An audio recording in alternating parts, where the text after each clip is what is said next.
ambiental más próximo que tiene el paciente, y eso es el microbioma. Además de tomar la prueba de ADN para hacer el secuenciamiento, estamos tomando muestras nasales, de mucosa oral y gastrointestinal, que confluyen en un número de patógenos que es mayor que el número de células que tiene el ser humano. Y esos patógenos que habitan en nuestro organismo también producen metabolitos. Y esos metabolitos también pudieran regular procesos biológicos en el ser humano y modular la expresión genética. Es por ello que el microbioma de alguna forma también puede variar la expresión genética del individuo. Pero también es importante saber el hábitat de donde vive ese individuo. Así que hemos hecho este estudio de investigación donde hemos tomado muestras de alcantarillas, de hospitales MINSA, de hospitales de salud y de la población general.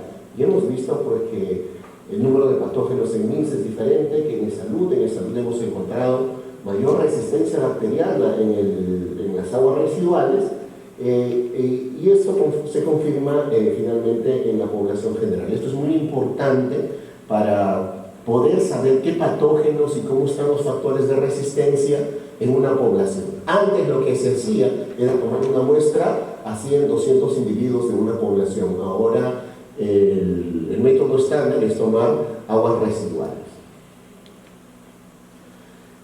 Hace 12 años, ya casi hace 12 años, en 2011, tuvimos este planteamiento, este proyecto con el Instituto Nacional de Salud, y no había definitivamente experiencia en un término aquí en Perú, así que no sabíamos cuántos tomar, de dónde tomar las muestras, las consideraciones éticas, la logística, los criterios de inclusión y los criterios de exclusión. Así que cuando no sabemos qué hacer en un proyecto de investigación, lo primero que tenemos que hacer es colaboraciones, llamar a los que han hecho de alguna forma o han participado en proyectos de investigación. Llamamos a los mexicanos que habían hecho su primer estudio de genómica, y también llamamos a los representantes de las comunidades nativas, a los arqueólogos, antropólogos, que de alguna forma conocían más a las comunidades nativas y mestizas de Perú y que nos iban a dar criterios de qué poblaciones deberíamos tomar muestra para que sea significativo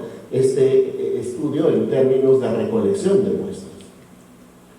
Y es así que tuvimos 3 criterios. Uno es de representatividad. ¿Cuánto representa esta comunidad en relación a la población general de Perú?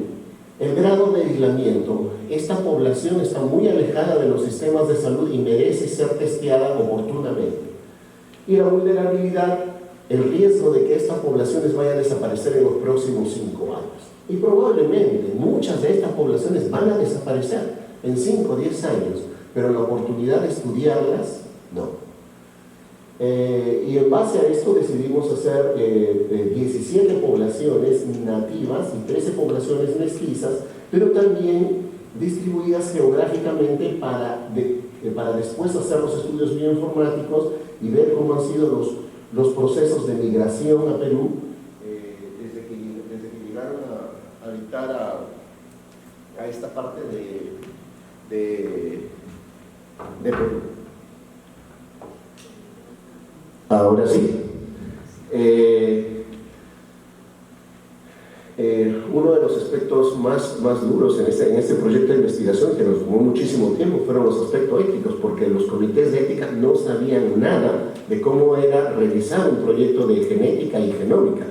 Así que el primer error, usted, doctor, va a tomar cerca de unas 1000 muestras de una población de 30 millones, y cuando se estudia genómica, secuenciar un solo genoma de una población es tan importante como tomar 10, 100 o 1000, y ese criterio no estaba todavía compartido en un comité de ética. Es así que tuvimos que pedir cartas de diferentes centros de investigación internacionales para dirigirlas al comité de ética y tengan a bien levantar esa observación. El otro punto, tuvimos la aprobación del Ministerio de Salud. Uy, ¿qué pasó? La anterior, por favor. Creo que sí. Ok.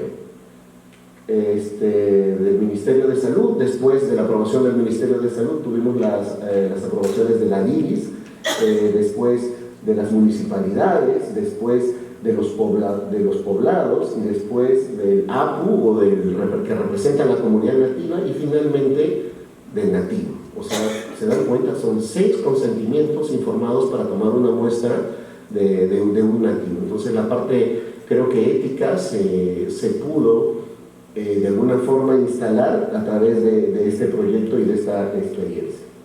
En cuanto a la metodología, dividimos en comunidad mestiza y comunidad nativa. Para algunos papers en ese momento era la pregunta: ¿qué es comunidad mestiza y qué es comunidad nativa?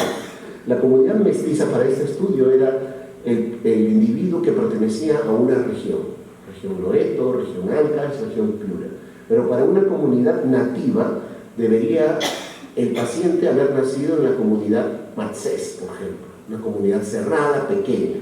Papá y mamá haber nacido en esa comunidad Matsés y abuelos en esa comunidad Matsés. Eso nos aseguraba que el individuo era nativo para esa comunidad. Quechua, Queros, Machillengas, Aguajún, lo que teníamos que tomar. Se tomó una muestra de sangre, una extracción de ADN. Primero hicimos un testeo con microarreglos para evaluar la diversidad genética. Cuánto teníamos de europeos, asiáticos, africanos. Esto nos ayudó muchísimo el doctor Eduardo Tarazona en Brasil para identificar este grado de ancestría. Pero ustedes me dirán: doctor, ¿pero para qué usar las muestras de los nativos y los mestizos en un array que tiene variaciones genéticas ya instaladas de estudios previos de africanos asiáticos? Queríamos saber qué variantes eran propias de nuestra comunidad, y solamente hay una forma de hacerlo: es secuenciamiento genómico total.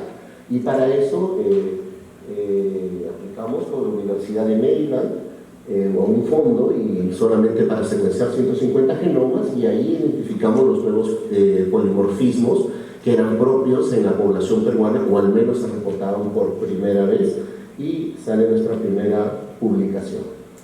Hasta esa fecha, en este proyecto, se cerró con 1076 muestras, 738 se han hecho con microarreglos y 150 genomas. Estas muestras están preservadas en el Instituto Nacional de Salud como un patrimonio biológico de estas comunidades nativas, para cuando se requiere en el futuro y las tecnologías sean mayores que en la actualidad, puedan ser retirados para hacer mayores estudios, por ejemplo, de epigenética. Ahora, la validez que tienen los análisis que se hizo una cobertura de 35 y 45 por.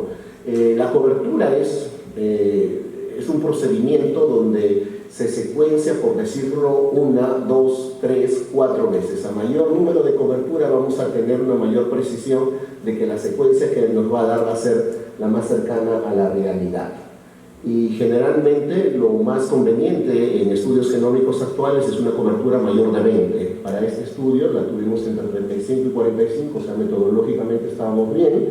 Solamente cuando nosotros analizamos un gen, por ejemplo un gen pequeño que es del BRCA, que está asociado al cáncer de mama, tenemos que tener una cobertura de 200 por, y cuando analizamos mutaciones somáticas tiene que ser de 1500, ¿ok? Solamente para que se lleven como idea. Este estudio de investigación, cuando se reportó, hasta ese momento habían 11 millones de variantes genéticas reportadas a nivel global. Nosotros encontramos 3.3 millones de nuevas variantes genéticas. ¿Por qué? Porque utilizamos un criterio metodológico muy estricto, sobre todo para comunidades nativas. Esas comunidades nativas tenían en su ADN toda la información de evolución y desde migración, desde que llegaron a esta parte del continente. Por eso que tuvimos esto, y este es el aporte del Perú a la base del genoma humano, que representa un 30%. Como ustedes saben, dentro del ADN hay regiones codificantes y no codificantes. La siguiente pregunta será: doctor, de lo que usted encontró, ¿cuántas variaciones genéticas son realmente significativas? ¿Cuántas de ellas realmente cambian de aminoácidos modifican la proteína y probablemente tengan un potencial en desarrollar una enfermedad o una patología. Y esto es lo que encontramos en no codificantes y esto es lo más importante, el 22.5% de esas variantes genéticas cambiaban de aminoácidos. O sea, sí hay un número de variantes genéticas importantes en la población peruana que cambian las proteínas que son secretadas y probablemente tengan un efecto para susceptibilidad o resistencia para desarrollar una enfermedad. Esto se tiene que corroborar con los estudios de investigación por especialidades. Finalmente, lo que encontramos, la ancestralidad, el concepto de ancestralidad es cuánto de un individuo tiene de variaciones genéticas a europeo, que es la barra roja, azul africano y verde a nativo. Cuando en un proyecto de 1000 genomas, esto era lo que representaban a Lima. Como pueden ver, en la población limeña hay más porcentaje de ancestría de nativos. En Colombia, más de europeos. Y en nuestro estudio, cuando fuimos a Cusco, encontramos también más representatividad de nativo. En Trujillo encontramos un componente importante africano y en Iquitos definitivamente era más nativo.